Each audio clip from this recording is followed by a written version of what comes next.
What's good, YouTube? And welcome to the house, likely to be completely overshadowed by Dude. Yes, that's an actual set name. The Revolver structure deck is here, and it's pretty exciting. I think they've actually done a very solid job of packing value into this structure deck, giving non-invasive reprints that were somewhat needed, and really giving a original strategy some extra work to push it to its next level. So, what all's in here? We have some of the new cards, and again, we'll probably get the same cards here. There's nothing on their ban list or our ban list that conflicts here, but we won't be getting these nice parallel rarities. We've got the new cards, so let's kind of get into the reprints. We know what most of the new cards do, right? And if you don't, there's past videos to look those up. We've got World Chalice Guard Dragon off the bat. This is an interesting one to see in here. Raiden Hand of the Light Swarm. Squib Draw and Quick Launch making their appearances here. Boot Sector Launch. This is a funny one because it was going up in price for a while. It's around $5-ish right now, and people weren't letting them go, and I'm like, hey, this is gonna get its reprint. Konami leaves no stone unturned lately, and they're gonna get the whole strategy packaged up. Dragon Shrine, once again.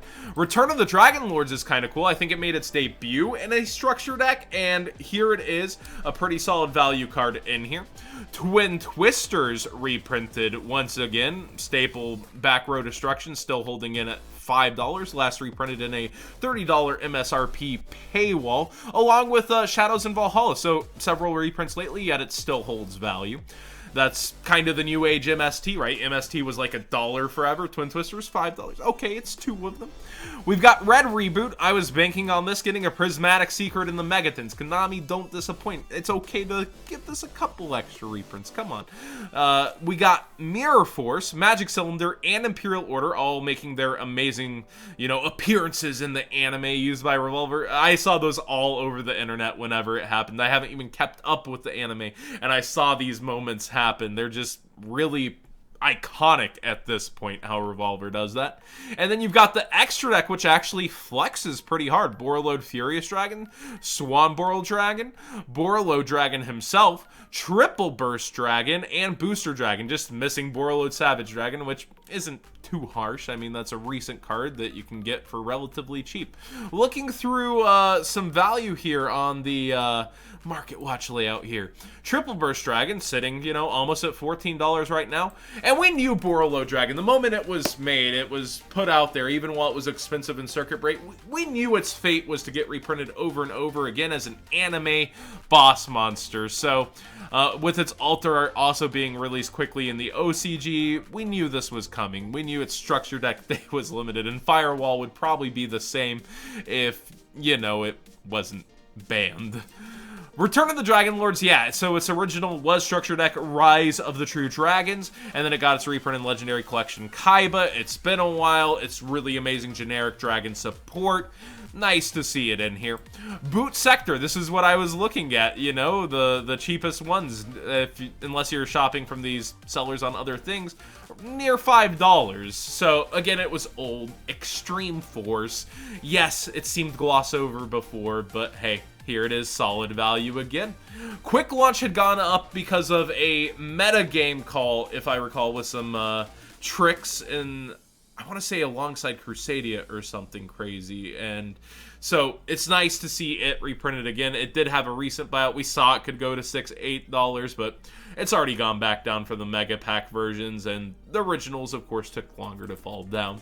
Twin Twisters, again, every single version of this, it's been super solid towards that $5 mark, so it's probably one of those things you want to hold on to out of the structure deck. If you don't already have your own, they'll just, trade these off thinking they're nothing. It'll be one of the cards holding solid value out of there. Like I said, Reboot, a couple bucks as well. Just like World Chalice Guard Dragon, a couple bucks.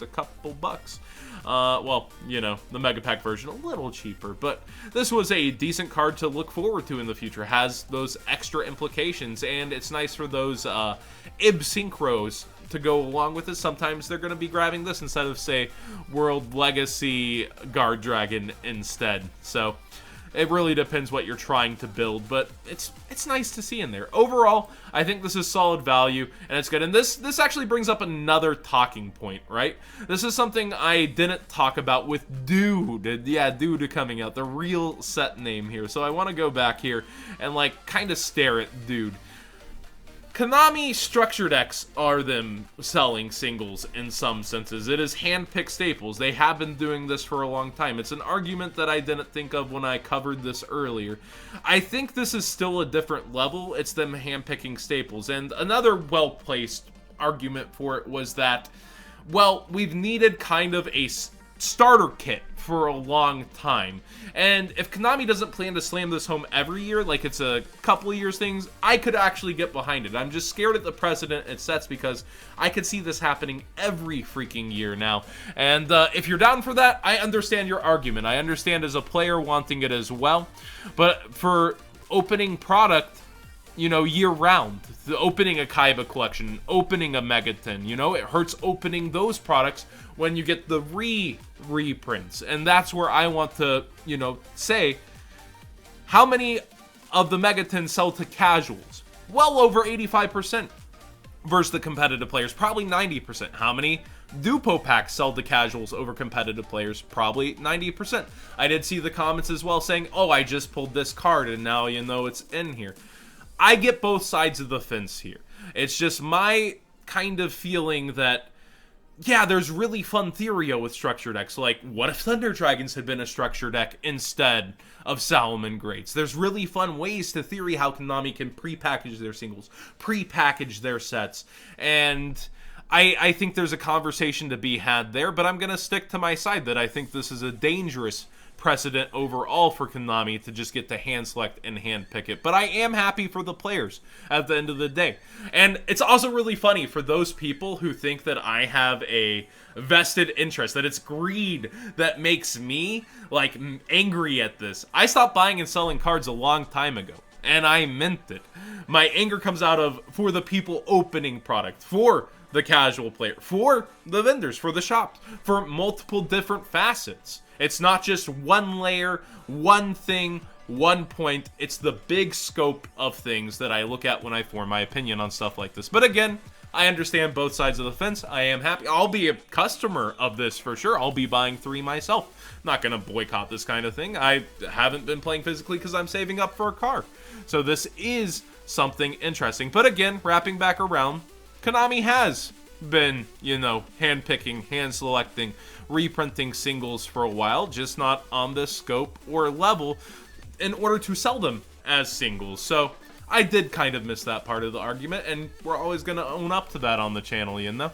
Some other interesting things in structure deck news is there's going to be a vote in the OCG. So if there's a way to get on some VPNs or something and get in that vote on the OCG site, definitely gonna find the way to do that. But 20 themes carefully selected from among many themes and cards have color the 20-year history of the official card game. We'll be holding a voting event to decide an upcoming structure deck theme. They're gonna let the people vote on what the next structure deck is out of 20 different strategies. This is pretty awesome to see what will rise up and what Konami will be selecting. Again, it makes me think, like, maybe Thunder Dragons could have been a structure deck, that fun kind of theorio. Voting starts June 21st, 2019 at 5 p.m., so very soon. Yu-Gi-Oh! Official card database. The 20 themes and other information will be revealed soon, so please hold tight and enjoy waiting. Enjoy waiting? I can barely wait for a package to get shipped to me, but seriously, it's really cool that Konami Japan is interacting with the player base now. They are, you know, going back and forth wanting to hear what people have, and we've had that vote system for a while on, like, some jump promos, stuff like that, but for a structure deck, this could be freaking awesome and huge for certain strategies. Dark Magician!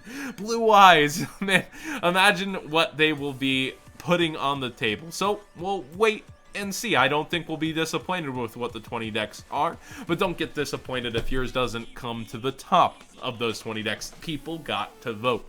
That being said, it's it's pretty interesting times out here. Thank you guys so much for watching, and again, I understand if you have a different opinion about Dude. It's always about having an open conversation, and you all did certainly turn some of my viewpoints there, but I am still sticking to my guns on, or cannons here, on saying I think it can set a definitely dangerous precedent for product that is getting open throughout the year, but I also get that a large majority of you aren't meta players. A lot of you do just casually open product because it feels fun to, and you might not care as much about, like, oh, I had the Guard Dragon engine, so are you getting reprinted? I understand that it offers a lot, and it is overall good if you're a player, and I get that side of it. And again, let me know what you think about the Revolver structure deck. You know, this is kind of a three-way conversation within this video. I'm a pretty big fan of how they handled it. It's solid value. Nothing just goes wow at you, but cards like Twin Twisters, Return of the Dragon Lords, things that should be overall more so like cards you should have access to easily, being in another $10 product, I'm a pretty big fan of that. Thank you so much for watching. If you're shopping on TCG Player, please use my link down below. All you got to do is click it in the description, very first link. If shopping at all costs you nothing, and if you start shopping through that, I get a little something back. Also, please subscribe, like the video if you do enjoy the conversation, and let me know what you think. And thank you so much for watching.